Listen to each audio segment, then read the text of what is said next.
आरक्षण वाचवायचं असेल तर वंचितला सत्तेत निवडून द्या असं वक्तव्य प्रकाश आंबेडकर यांनी केलंय। वंचित बहुजन आघाडीचे अध्यक्ष प्रकाश आंबेडकर हे आवाहन करतायत। क्रिमिलेअरच्या माध्यमातून आरक्षण संपवण्याचा डाव असल्याचा आरोपही प्रकाश आंबेडकर यांनी केलाय। या निर्णयाशी आपण सहमत नाही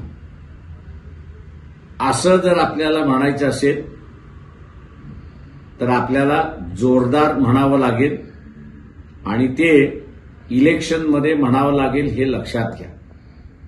वंचित बहुजन आघाडीने अगोदरच या निर्णयाला विरोध केलेला आहे आणि आपणही विरोध करणार असाल तर येणाऱ्या विधानसभेमध्ये आपण वंचित बहुजन आघाडीच्याच उमेदवाराला मतदान द्या हे आवाहन मी आपल्या सगळ्यांना या ठिकाणी करतोय। एबीपी माझा, उघडा डोळे बघा नीट।